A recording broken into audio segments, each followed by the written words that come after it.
Scientists in Argentina have announced the biggest discovery ever made in the field of paleontology. Look at its thigh bone. Next to this, scientists, paleontologists on the dig, where they began uncovering the fossilized remains of this new species of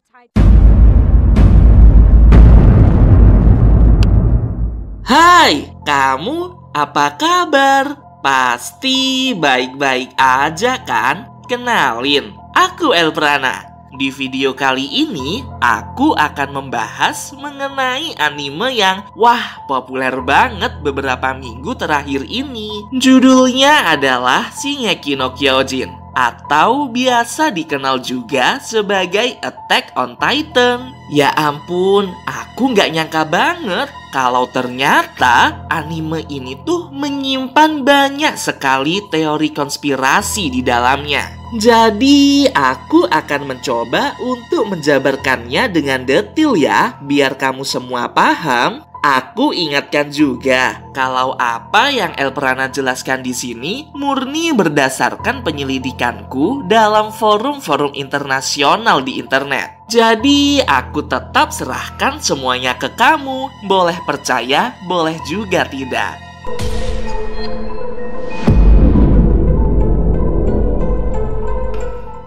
Attack on Titan merupakan sebuah anime yang diadaptasi dari sebuah komik Jepang terkenal, mengisahkan aksi Eren Yeager bersama regu pasukan penyelidik yang bertekad untuk menghabisi para raksasa pengancam umat manusia. Ayo coba sebutkan di kolom komentar, siapa aja nih tokoh utama di Attack on Titan favorit kamu? Kalau bisa jawab, kamu hebat banget sih. Nah, komik Attack on Titan ini digarap oleh seniman manga bernama Hajime Isayama pada tahun 2009.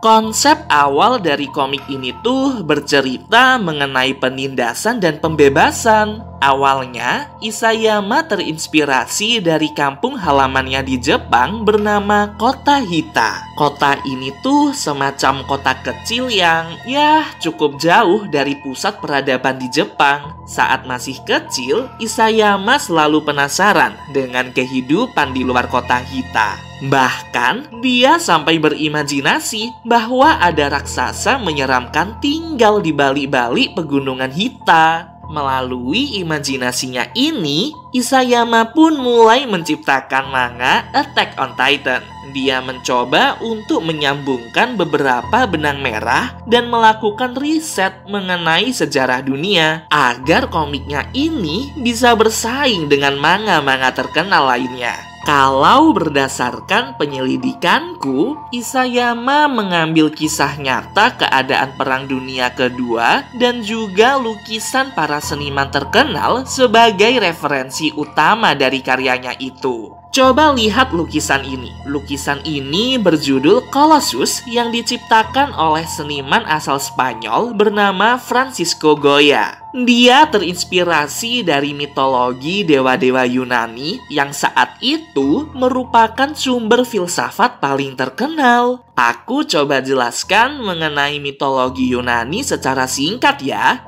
Intinya, orang Yunani kuno mengenal dewa-dewa Olympus sebagai Tuhan mereka. Nah, bumi dikuasai oleh bangsa Titan saat itu. Mereka adalah raksasa-raksasa yang memimpin umat manusia. Jumlah Titan ini sangat banyak di bumi hingga suatu zaman dewa-dewa Olympus datang dan melakukan peperangan hebat dengan para Titan-Titan ini. Singkat cerita, Zeus menang dan Titan pun tunduk di bawah kekuasaan para dewa Olympus. Bisa jadi kisah raksasa ini menjadi salah satu referensi Isayama dalam menciptakan karyanya Attack on Titan. Selain itu, penambahan beberapa benang merah dari kisah nyata Perang Dunia Kedua juga menjadi salah satu poin menarik nih. Isayama merepresentasikan kota dalam dinding sebagai Hiroshima Nagasaki yang tertindas dan di bumi hanguskan oleh Amerika.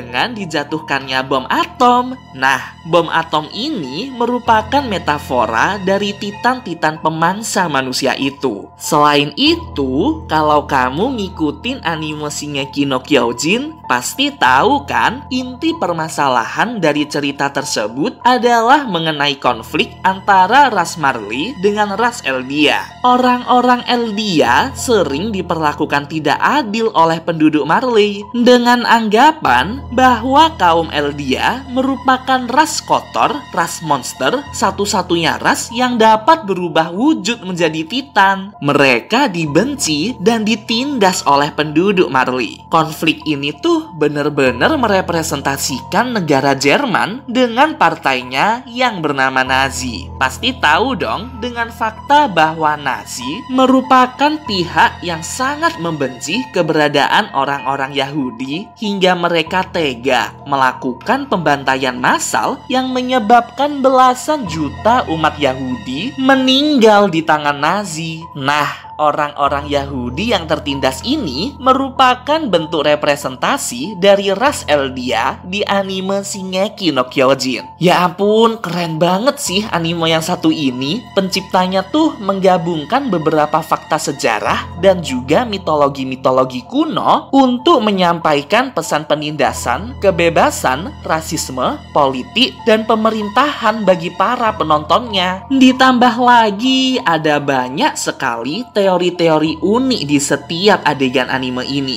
Saking detailnya, banyak banget penggemar yang berspekulasi jangan-jangan para titan-titan ini ada di dunia nyata lagi.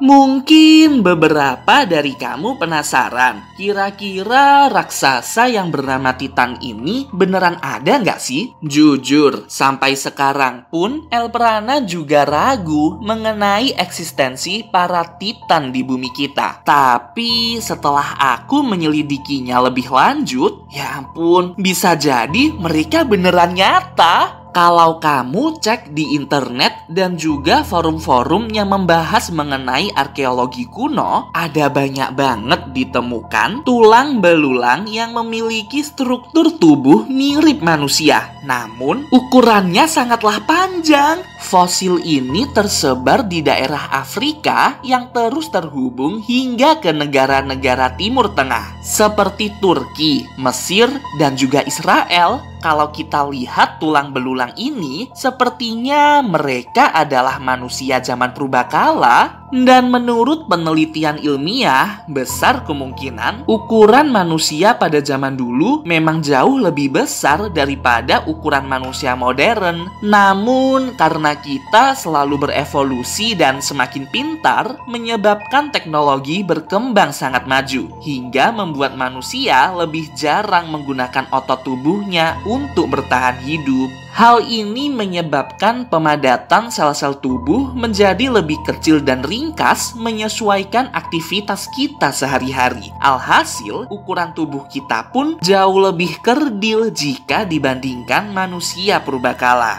Hal ini juga dikuatkan dengan pernyataan salah satu hadits dalam kepercayaan umat muslim yang mendeskripsikan ukuran Nabi Adam adalah sebesar 60 hasta yang setara dengan 27 meter. Astaga, tinggi banget. Ini sih beneran seukuran Titan kan? Dari penyelidikanku ini, aku bisa menarik kesimpulan bahwa ada kemungkinan bangsa Titan pernah hidup di dunia kita. Dan mereka beneran berukuran raksasa. Terus, apakah mereka masih hidup hingga sekarang?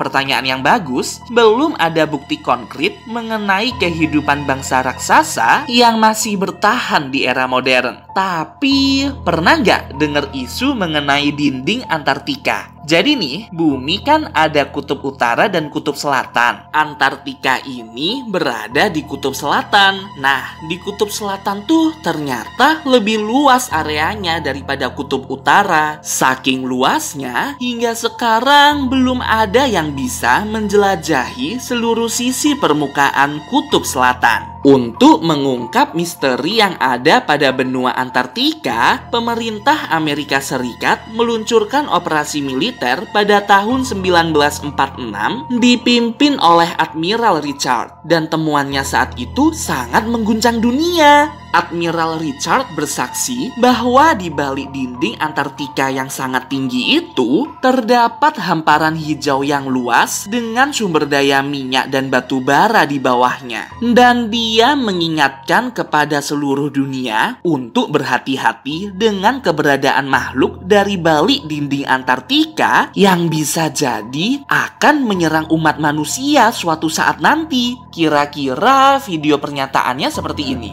Admiral Byrd, you've been to both the North Pole and the South Pole. Is there any unexplored land left on this Earth? But strangely enough, there's left in the world today an area as big as the United States that's never been seen by a human being. And that's beyond the pole on the other side of the South Pole.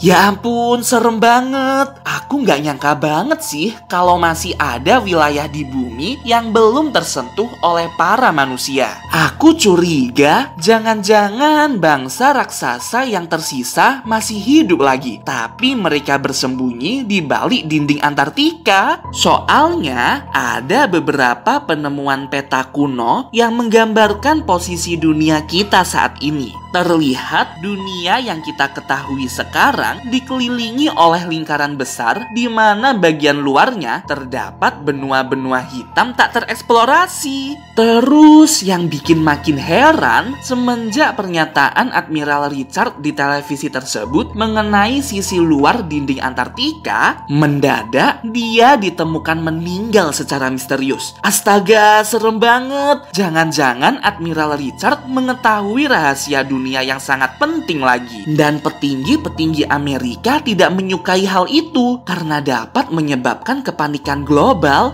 Ya, inilah beberapa fakta dan teori mengenai anime Attack on Titan. Gimana nih menurut kamu? Apakah kamu percaya mengenai teori konspirasi para Titan? Ataukah ini semua hanyalah spekulasi belaka? Coba komen di bawah, aku pengen tahu analisis kamu. Oh iya, kalau kamu ingin merekomendasikan topik untuk dibahas di video selanjutnya, jangan sungkan buat kirim ke email aks.elprana@gmail.com. Sampai jumpa!